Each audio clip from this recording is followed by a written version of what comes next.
E aí pessoal, eu sou o Eduardo Jardim e esse é mais um Jogo Falado, primeiro do ano de 2023, aliás segundo, né, que esse vídeo tá indo no fim da tarde, tá indo pro ar no fim da tarde no dia 3. E antes, se tudo deu certo, teve o do Cristiano Ronaldo sendo apresentado no Al Nassr. Se não, você já ficou sabendo que essa era uma ideia que eu tinha tido e o vídeo não deu certo, por algum motivo. Mas enfim, hoje vamos falar sobre NBA, eu tô gravando um dia antes, no dia 2. Mais especificamente sobre dois assuntos, Luka Doncic e Boston Celtics.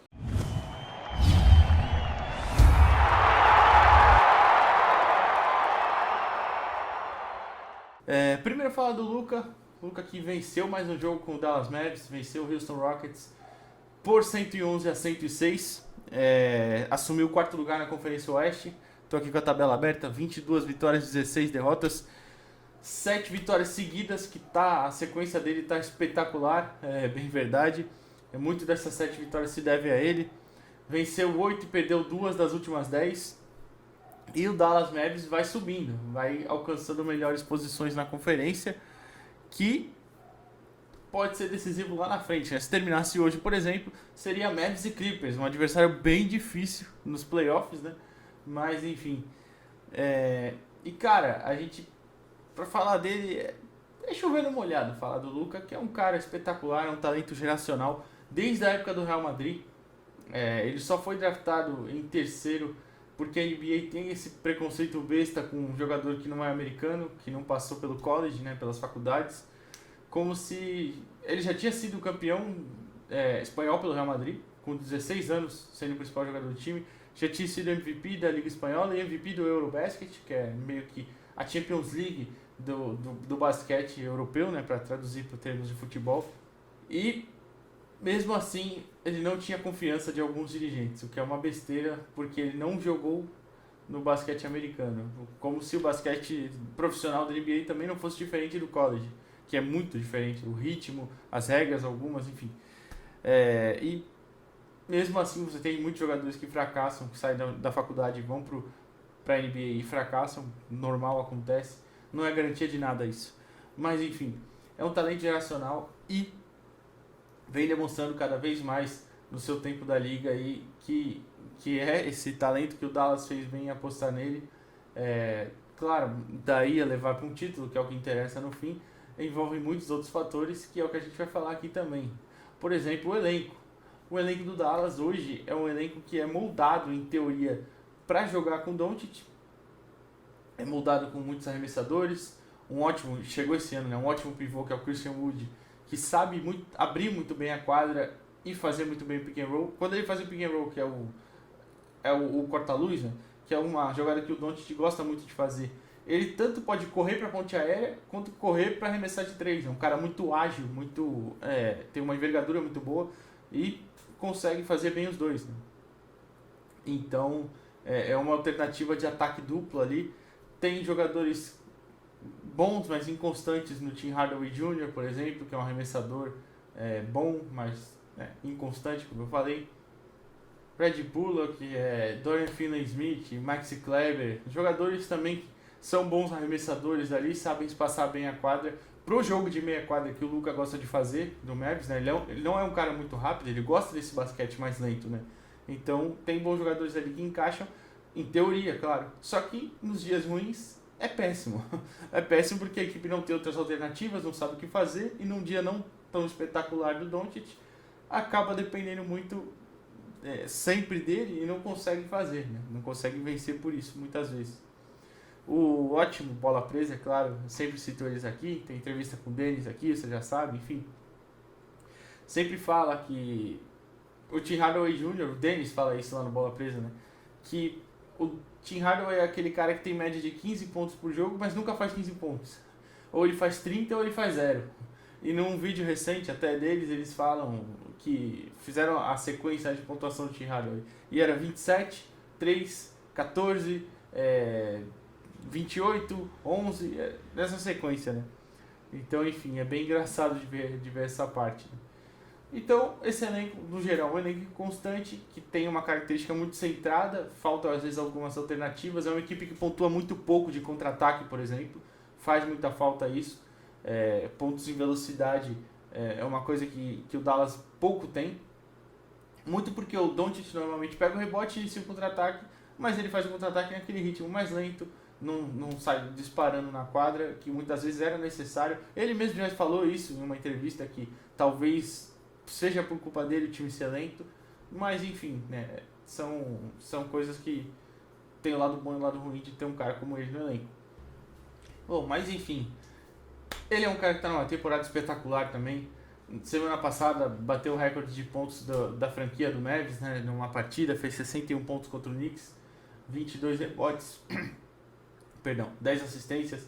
É um cara que, primeiro 60-20 da história, né, mais 60 pontos e 20 ou assistências ou rebotes. Ele fez 61 pontos e 22 rebotes, enfim. É um cara espetacular. Nos últimos 5 jogos, antes de hoje até contra o Houston, ele já tinha feito 225 pontos, 50 rebotes, 50 assistências nas últimas 5 partidas. Também é o primeiro a alcançar esses números na história da liga, nessa sequência.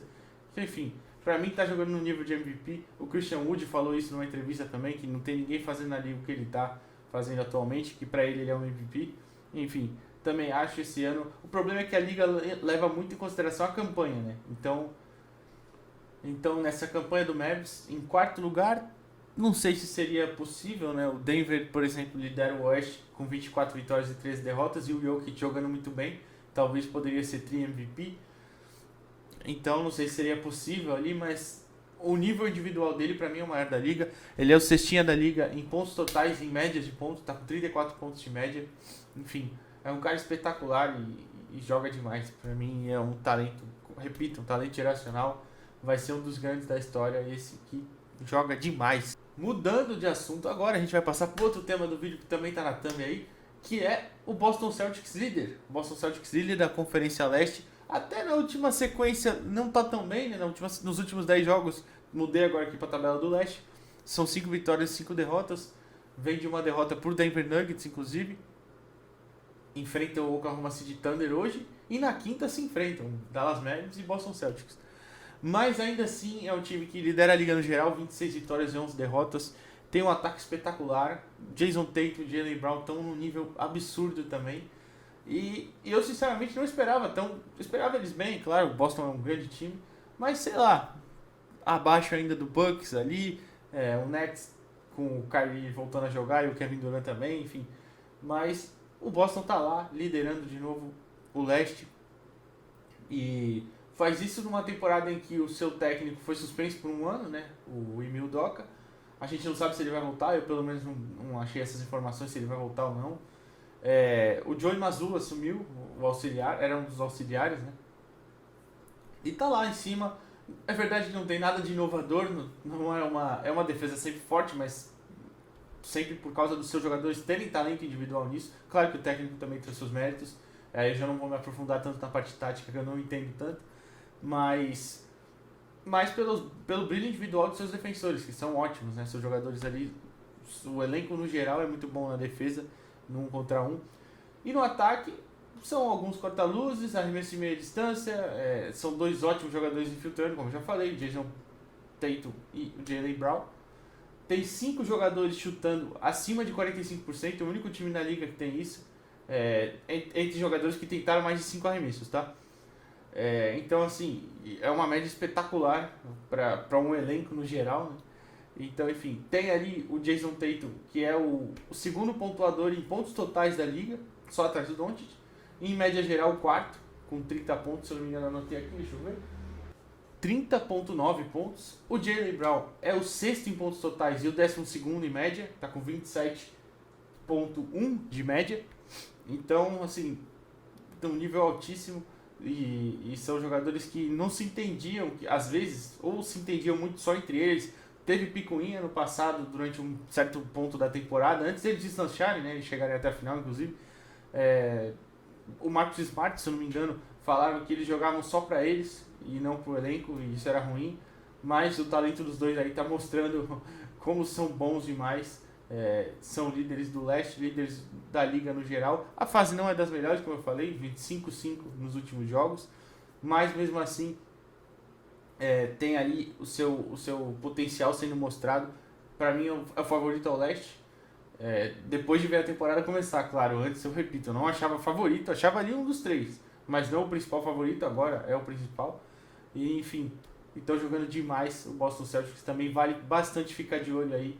E principalmente nesse jogo, Dallas Mavericks e Boston Celtics, quinta-feira, se enfrentam aí. O tema do vídeo aí, Luka Doncic e Boston Celtics. Fechou? Só um videozinho de basquete. Se você gostou, já sabe, deixa o seu like, se inscreve aí, ajuda bastante a gente. Acompanha a gente nas redes sociais, Instagram, TikTok, Spotify, enfim, promete muita coisa boa esse ano. Estou pensando aqui, tenho planejado, enfim, vamos tentar colocar em prática. Espero que vocês continuem acompanhando. Valeu!